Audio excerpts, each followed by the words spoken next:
청년국에 오신 새가족 여러분 반갑습니다. 청년 3팀을 맡고 있는 조원상 목사입니다. 코로나 시기에 함께 대면하지 못하는 점은 아쉽지만 언젠가는 모든 상황이 나아지길 기대하면서 오늘 5주차 교육 진행하겠습니다. 오늘 우리가 나눌 주제는 교회입니다. 보통 우리는 교회를 생각할 때 십자가가 달려있는 건물로 생각하거나 종교적인 어떤 제도나 조직을 떠올리게 됩니다. 그러나 성경에서 말하는 교회는 눈으로 볼 수 있는 외형적인 건물이 아니라 바로 사람들의 모임을 교회라고 말합니다. 고린도전서 1장 1절에서 2절을 보면 하나님의 뜻을 따라 그리스도 예수의 사도로 부르심을 받은 바울과 형제 소스데네는 고린도에 있는 하나님의 교회 곧 그리스도 예수 안에서 거룩하여지고 성도라 부르심을 받은 자들과 또 각 처에서 우리의 주 곧 그들과 우리의 주 되신 예수 그리스도의 이름을 부르는 모든 자들에게 라고 했습니다. 사도는 고린도 교회를 분명하게 정의합니다. 예수 안에서 거룩하여지고 성도라고 부르심을 받은 사람들이라고 말이죠. 교회는 세상에서 불러냄을 받은 하나님의 백성들이란 뜻입니다. 예수님도 마태복음 16장에서 베드로의 신앙 고백 위에 내 교회를 세우시겠다고 했습니다. 그렇습니다. 저와 여러분들이 예수 믿고 거듭나면, 즉 예수님을 주로 모시고 사는 하나님의 백성이 되면 바로 우리가 교회가 되는 것입니다. 하나님을 아버지로 모시고 사는 믿음의 가족, 그곳이 바로 교회인 것이죠. 자, 그러면 교회는 무엇을 하는 곳인가? 먼저 교회는 말씀을 배우는 곳입니다. 이 부분을 쉽게 이해하려면 하나님을 먼저 이해하면 됩니다. 하나님은 우리의 아버지이시죠. 모든 아버지들이 그러하듯이 하나님은 자기 자녀들이 행복하게 살기를 원하십니다. 그리고 하나님의 자녀를 행복하게 사는 길을 바로 말씀에 기록해 두셨죠. 그래서 교회는 하나님의 말씀을 배우는 곳이어야 합니다. 사도행전 2장에 보면 성령에 의해 교회가 세워지고 이에 대해 기록한 구절들이 나옵니다. 그중 2장 42절을 보면 그들이 사도의 가르침을 받아 서로 교제하고 떡을 떼며 오로지 기도하기를 힘쓰니라 라고 되어 있습니다. 이는 사도들의 가르침을 듣기 위해 지속적으로 모였다는 의미도 됩니다. 즉 하나님의 말씀을 배우기 위해 모였다는 것이죠. 여러분, 우리가 교회로 모이는 가장 중요한 이유가 바로 이것입니다. 사람을 만나기 위해서가 아니라 또 어떤 다른 활동을 하기 위해서도 아닙니다. 바로 하나님의 말씀을 듣기 위해, 그 말씀을 배우기 위해 우리는 모이는 것입니다.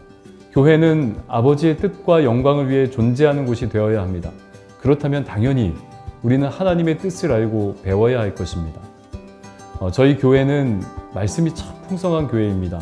아마 처음 오시는 분들은 정말 놀랄 거예요. 이렇게 예배가 많나? 라는 생각을 하실 겁니다.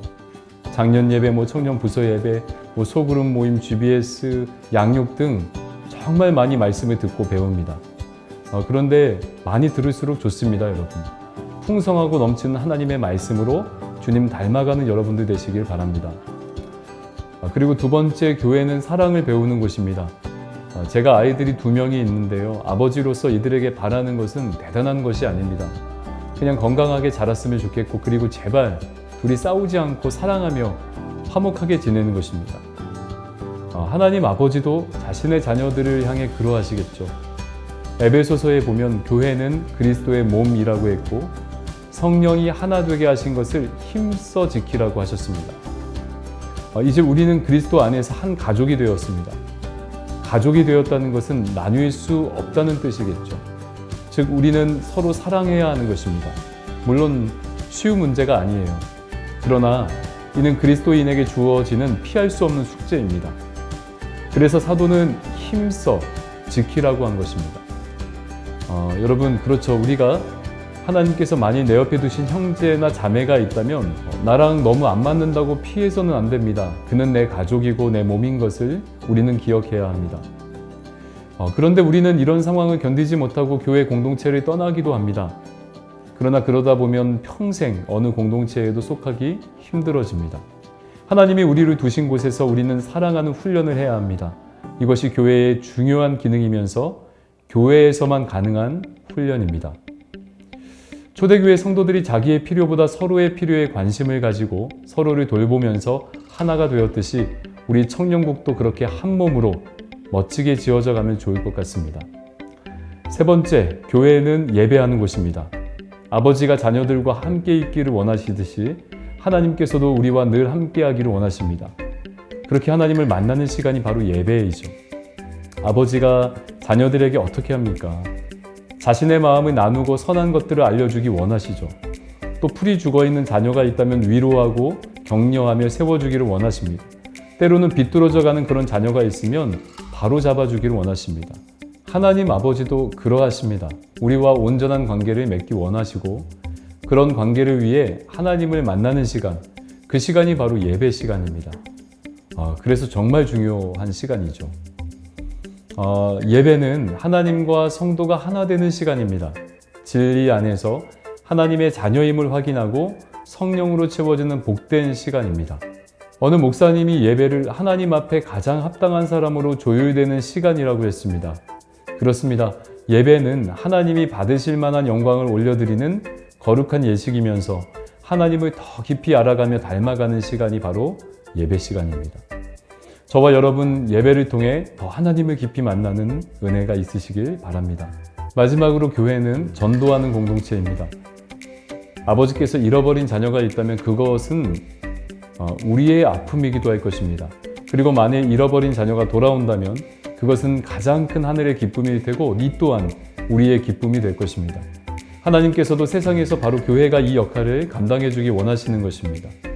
주님은 마지막으로 우리에게 이런 사명을 주셨습니다. 마태복음 28장 19절에서 20절 그러므로 너희는 가서 모든 민족의 제자로 삼아 아버지와 아들과 성령의 이름으로 세례를 베풀고 내가 너희에게 분부한 모든 것을 가르쳐 지키게 하라. 볼지어다 내가 세상 끝날까지 너희와 항상 함께 있으리라 하시니라. 가서 잃어버린 형제들을 찾아 돌아오게 하고 말씀을 배우고 서로 사랑하며 예배하는 믿음의 가족이 되게 하면 내가 너희와 늘 함께 할 것이라고 약속하신 것입니다. 이 말은 너희가 전도와 선교하는 사명을 감당할 때 비로소 그리스도의 몸으로 있게 될 것이라는 뜻이죠. 그렇습니다. 여러분, 교회는 배우는 곳이어야 하고 서로 교제가 있는 곳이 바로 교회입니다. 그리고 하나님을 예배하는 데 힘쓰는 공동체가 교회입니다.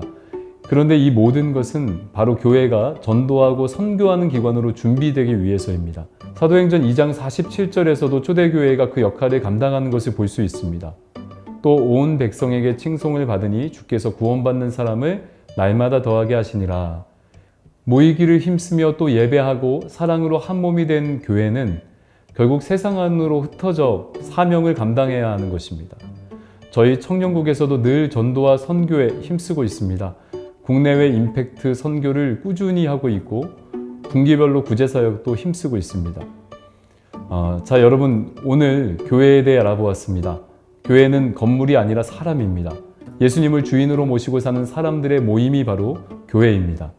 주님은 자신의 핏값을 주고 이 땅에 교회를 세우신 것입니다. 세상을 복주시려고 유일한 하나님의 기관인 교회를 세우셨어요. 그리고 자신의 몸된 교회를 통해 이 세상을 변화시키시고 다스리십니다. 그 주님의 뜻을 이루는 온전한 교회가 되기 위해 우리는 배우는 교회로, 사랑하는 교회로, 예배하는 교회, 그리고 전도하는 교회가 되어야 할 줄 믿습니다.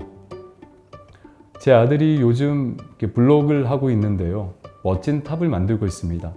부품이 1000여 개가 넘는 보기만 해도 울렁거리는 조형물인데요. 그런데 그 부품 중 하나가 없어지면 조립이 진행도 안 되고 완성이 안 됩니다. 아무것도 아닌 것 같은 작은 부품 하나도 자기의 자리가 있다는 것입니다.